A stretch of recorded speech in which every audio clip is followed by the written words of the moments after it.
Assalamualaikum warahmatullahi wabarakatuh. Perkenalkan, saya Devi Mutmainnah, guru mata pelajaran Pendidikan Agama Islam dan Budi Pekerti di SMK Negeri 1 Sumatera Barat yang berlokasi di Kota Padang. Saya adalah mahasiswa PPG dalam jabatan UIN Syekh M. Jamil Jambe Bukit Tinggi. Hari ini saya akan membuat video pembelajaran sebagai tugas ujian kinerja saya, dan ini kertas ujian saya. Terima kasih. Assalamualaikum warahmatullahi wabarakatuh.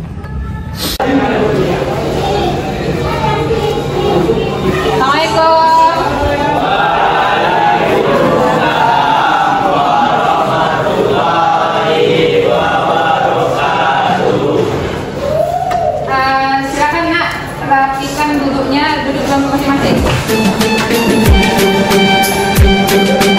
Coba perhatikan lingkungan sekitarnya, ada sampah atau ada hal-hal yang mengganggu konsentrasi belajar. Tidak ada?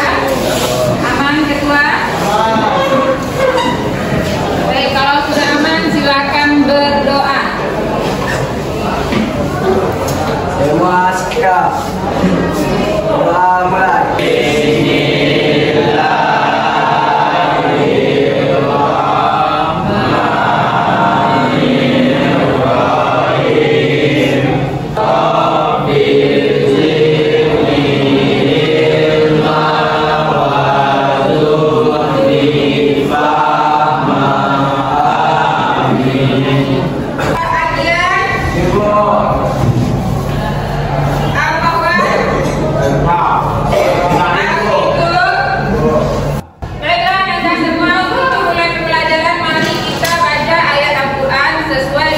Kita hari ini. Kak Davi, coba baca Qur'annya. A'udzu billahi minasyaitonir rajim. Bismillahirrahmanirrahim. Anzalna ilaikal kitaba bil haqqi.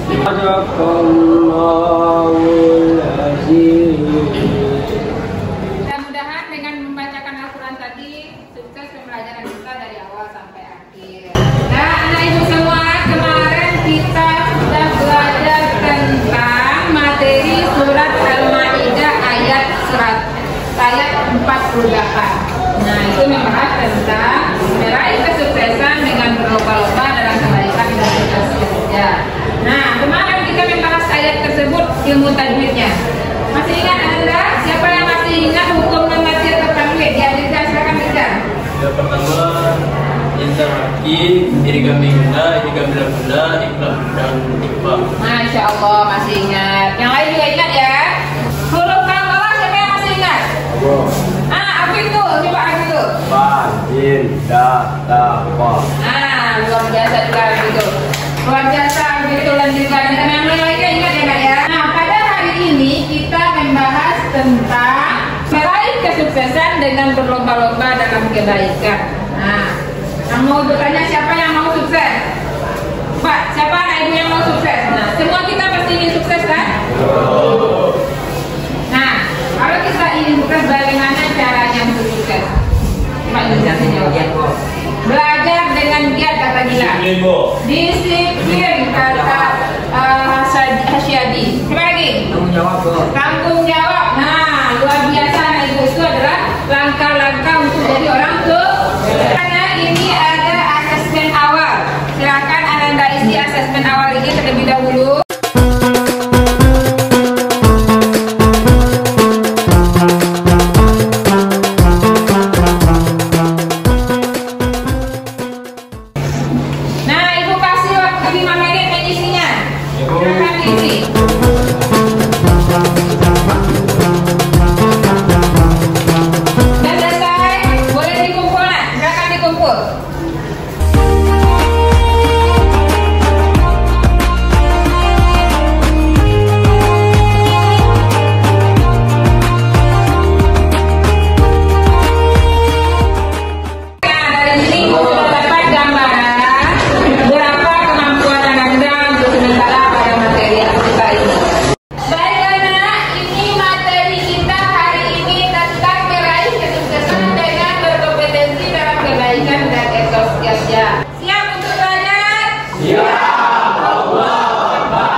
Kata Rasulullah, siapa yang menginginkan kehidupan dunia itu dengan ilmu, siapa yang ingin hidupnya sukses di akhirat itu dengan ilmu, dan siapa yang ingin sukses kedua-duanya dengan ilmu. Maka kita harus rajin-rajin belajar. Nah, ini ada tujuan pembelajaran kita hari ini. Silakan anak ibu bacakan. Arvino, silakan baca tujuan pembelajaran kita hari ini. Peserta didik dapat memahami apa yang dimaksud dengan meraih kesuksesan dengan berkompetensi dalam kebaikan dan tentang etos kerja. Peserta didik dapat mengidentifikasi sikap dan perilaku yang mencerminkan kompetensi dalam kebaikan dan etos kerja dalam kehidupan sehari-hari. Peserta didik dapat merapkan sikap dan perilaku yang mencerminkan kompetensi dalam kebaikan dan etos kerja dalam kehidupan sehari-hari. Nah, terima kasih kita ucapkan kepada Arvino sudah membacakan tujuan pembelajaran kita. Apa tujuan pembelajaran kita? Yang pertama, Ananda nanti paham apa yang dimaksud dengan berkompetensi dalam kebaikan dan etos kerja. Kemudian Anda paham mana perilaku yang mencerminkan berkompetensi dalam kebaikan dan etos kerja. Kemudian bisa menerapkan dalam kehidupan sehari-hari. Nah, lanjut. Ini ada pemahaman bermakna. Coba anak ibu Wahyu baca nak, apa itu pemahaman bermakna kita? Nah, ini dia pemahaman bermakna. Berkompetisi bukan hanya untuk sukses, tapi juga untuk membawa manfaat bagi semuanya. Kita bisa bermanfaat bagi orang banyak yang tidak seperti yaitu kerja.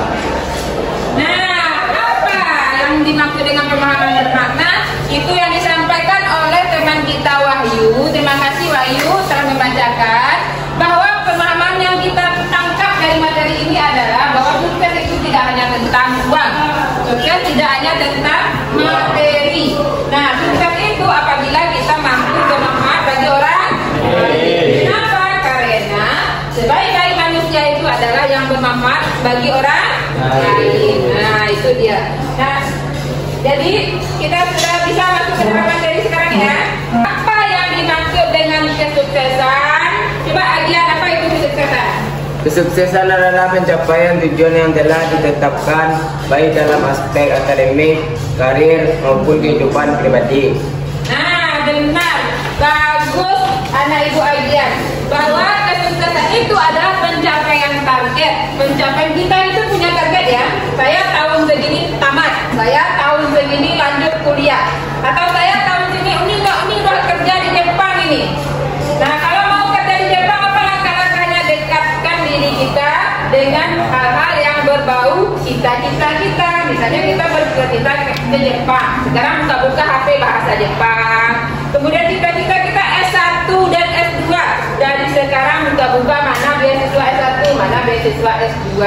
Ya, jadi setiap kita harus punya target yang membuat kita melangkah untuk lebih sukses. Nah, jadi sukses itu bisa dari segi akademik, karir, dan kehidupan pribadi. Nah, lanjut.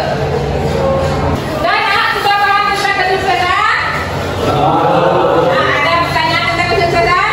Nah, silakan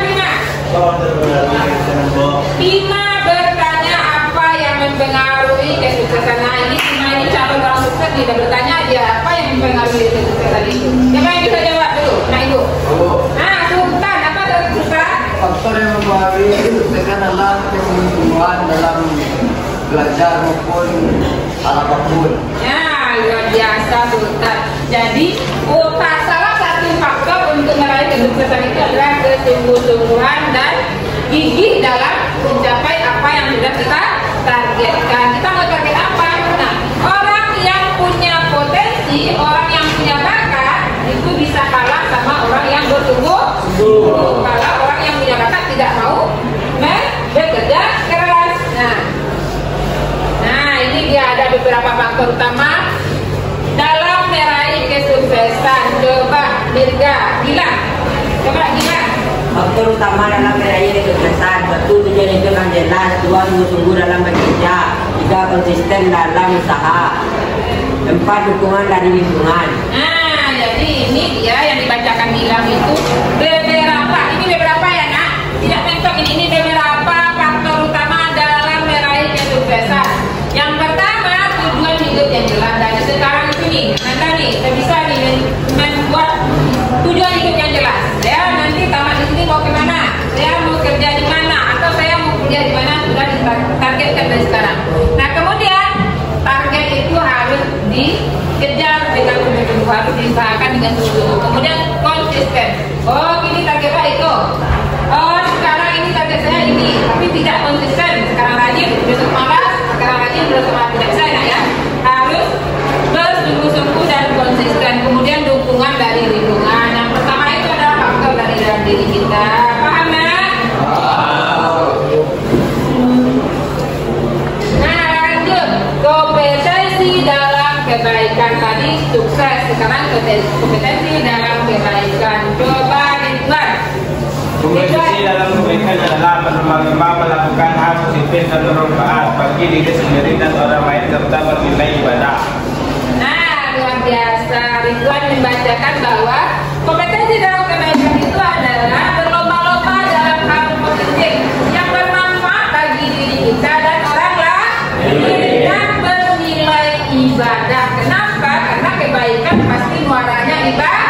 Semakin banyak ibadah kita, semakin banyak pahala kita, semakin dekat kita dengan surga. Nah itu dia.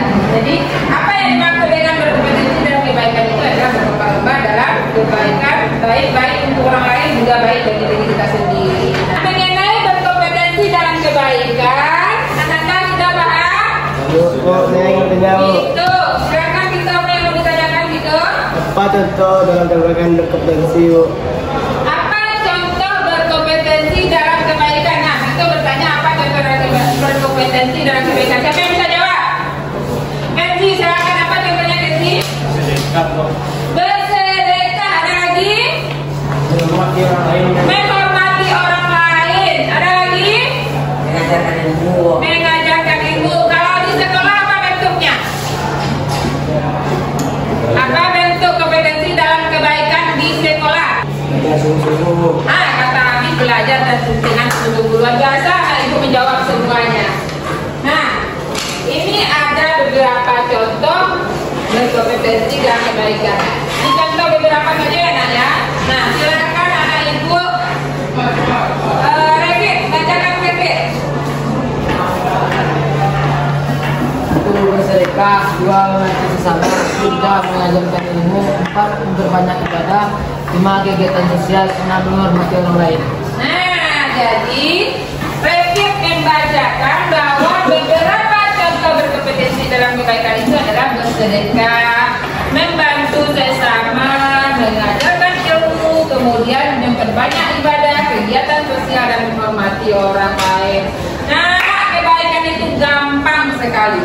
Nah, senyum saja kita sudah kebaikan. Senyum saja kita sudah bernilai ibadah. Jadi, apalagi kalau sampai kita berbuat baik ke orang, membantu orang lain. Makanya tangan itu harus ringan membantu orang lain. Karena ketika kita mudahkan orang lain, Allah lebih mudahkan urusan kita. Nah, lanjut. Paham ya, Nak? Nah, lanjut etos kerja. Apa yang dimaksud dengan etos kerja? Pak Is, apa itu etos kerja, Pak Is? Etos kerja adalah sikap mental yang mencerminkan dedikasi, disiplin, dan tanggung jawab terhadap pekerjaan.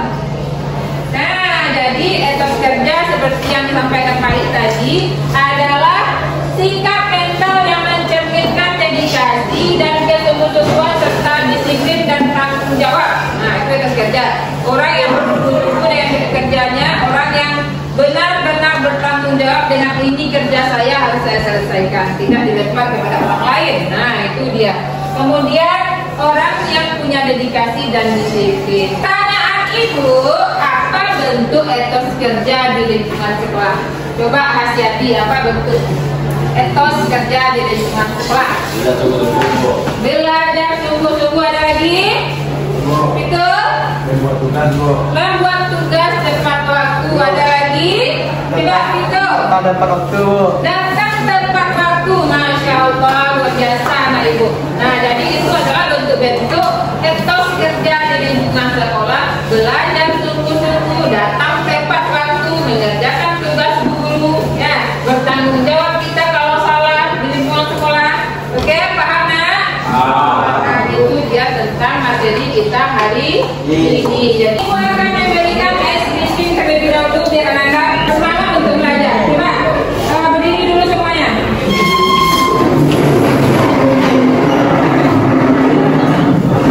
Ya, oke. Nah, baiklah. Aba-abanya kalau gajah besar, semut kecil. Kalau kebalikannya berarti semut besar, gajah kecil. Oke, yang pertama dulu tidak kebalikan ya. Gajah semut kecil. Gajah semut kecil. Kebalikannya gajah semut besar. Gajah semut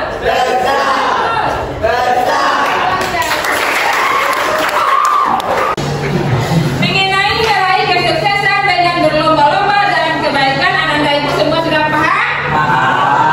Nah, pembelajaran kita hari ini menggunakan model problem-based learning. Problem-based learning yaitu menemukan masalah dalam kelompok kemudian mencari pemecahannya.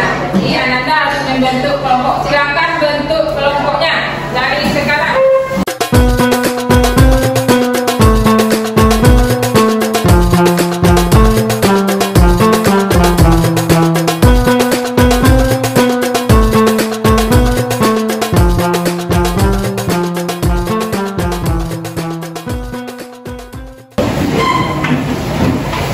Udah nak? Udah, berarti ini kelompok 1, kelompok 2, dan kelompok 3. Siap? Oke, tugasnya mencari satu permasalahan yang ditemukan di tengah masyarakat dan mencari apa solusinya, ya. Nah, silakan bekerja dalam kelompok. Video itu. Jadi tugasnya tadi mencari satu masalah dan menemukan solusinya. Ini Bu kasih kertas masalah yang ditemukan di tengah masyarakat.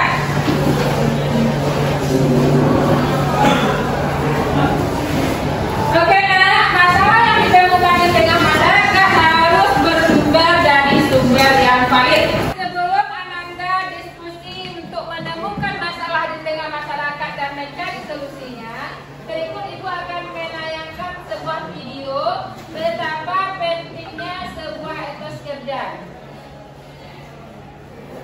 Nah, ini Ibu tayangkan video ya.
Solusi peningkatan kesadaran sosial, program komunitas sosial kesadaran positif. Dari kelompok 1 permasalahan yang ditemukan adalah budaya individualisme yang tinggi. Nah, kelompok 1 ternyata orangnya punya rasa sosial yang tinggi. Jadi dia menemukan masalah di tengah masyarakat yaitu budaya individualisme yang tinggi. Apa solusi yang mereka tawarkan? Yaitu peningkatan kesadaran sosial, program komunitas sosial dan teladan positif. Nah, paham kan Anda kelompok lain? Paham. Ada yang mau ditanyakan? Kepada kelompok 1 ya, Rifat silakan bertanya. Kepada kelompok 1. Apa contoh dari solusinya, Bu? Apa?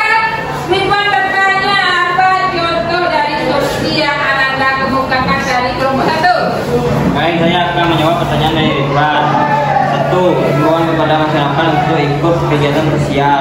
2. Membuat komunitas positif. 3. Memberi contoh yang baik. Nah, jadi luar biasa pertanyaan Ridwan dan jawaban dari Devara. Jadi banyak contoh-contoh kegiatan positif di tengah masyarakat ya, Nak, ya. Contohnya teladan positif. Kita mau lingkungan kita rapi, kita terlebih dahulu buang sampah pada tempatnya. Nah, luar biasa penampilan dari kelompok 1. Silakan beri aplaus kepada kelompok 1. Nah, kelompok 1 sudah tampil dengan sangat luar biasa. Sekarang tampilkan kelompok 2. Apa hasil kerja kelompoknya dan bagaimana solusinya? Yuk. Kelompok 2 akan menyampaikan hasil diskusi dari kelompok 2. Permasalahan yang kami temukan motivasi yang salah dalam berbuat baik. Solusinya pendidikan nilai keikhlasan, menghargakan atas kebaikan nyata, menghidupkan kegiatan spiritual. Nah, coba tengok Ibu kelompok 2. Permasalahan yang ditemukan oleh kelompok 2 adalah motivasi yang salah dalam berbuat baik. Kenapa kelompok 2 sampai menemukan masalah ini?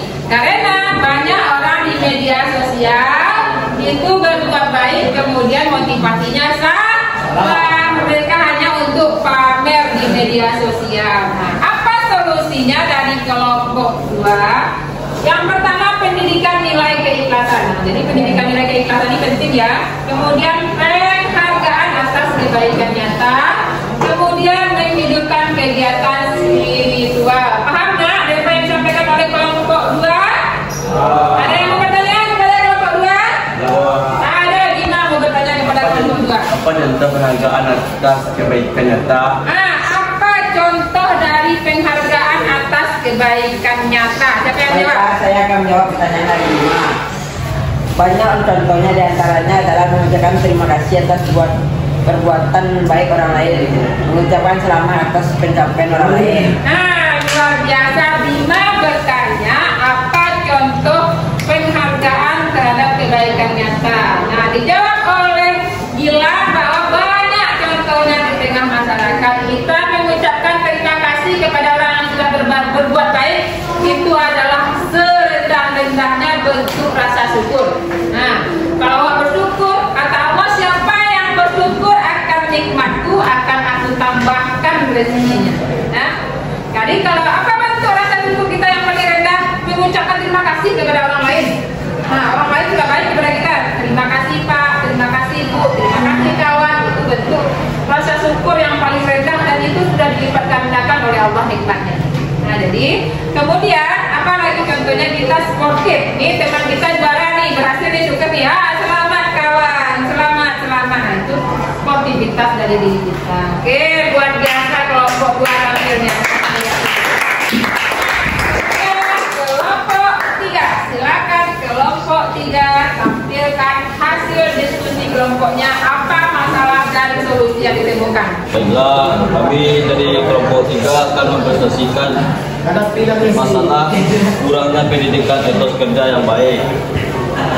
Solusinya pendidikan sejak dini, program pelatihan keterampilan, kampanye etos kerja di masyarakat. Wah, coba lihat Ibu, apa itu masalah yang ditemukan? Oke, kelompok 3 menemukan masalah kurangnya pendidikan etos kerja yang baik di tengah masyarakat. Apa akibatnya di tengah masyarakat?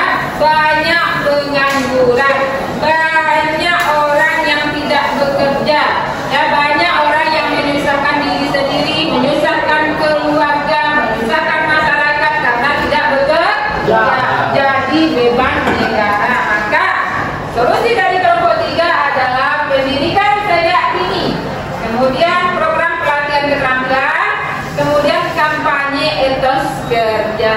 Nah, di penampilan kelompok 3, kira-kira ada yang mau bertanya? Iya, Bu. Ya, silakan, Vito.